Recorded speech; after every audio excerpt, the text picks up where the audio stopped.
Mbona kijana vile? Yeye mganga. Kwani mganga ni umri kumbe? Nani amekwenda kwa mganga hapa? Kwenda kwa mganga. Hiyo kuna wimbo mmoja hivi ya Sani wanasema wachawi siku hizi ni wachawi siku hizi ni vijana. Sio wazee tena. Shauri zenu. Haya. Gazeti hili lina kuna taarifa moja nilikuwa naitafuta hapa kwenye uthibitisho zaidi ili niilete na nitaisoma kwa dakika chache sana Castro Dickson juu ya yule mama bwana. Mzika mwanae. Mama mbaroni tuhuma za kumzika mtoto akiwa hai. Ila kuna watu wana roho ngumu. Hii utataka kujua ni wapi? Maana wewe Castro Hasani.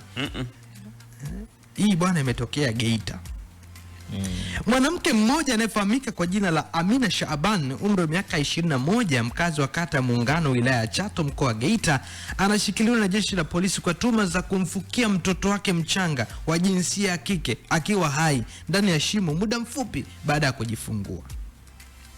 Akithibitisha kutokea kwa tukio hilo, kamanda polisi mkoa wa Geita CSP Safia Jongo amesema mtuhumiwa anadaiwa kutenda kosa hilo Mei 16, 2026 majira ya saa 9 alasiri nyumbani kwake, masaa machache baada ya kujifungua siku hiyo majira ya saa 8 majira ya saa 4 asubuhi, huku tukio likibainika Mei 17, 2026 majira ya saa 1 usiku baada ya wananchi kusikia sauti ya mtoto mchanga nyuma ya nyumba ya mtuhumiwa bila kumuona mtoto huyo.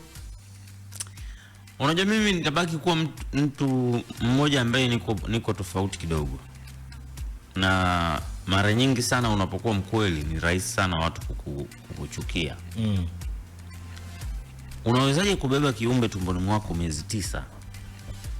Alafu unakuja kujifungua unakifikia. Mungu aniongezee hapo.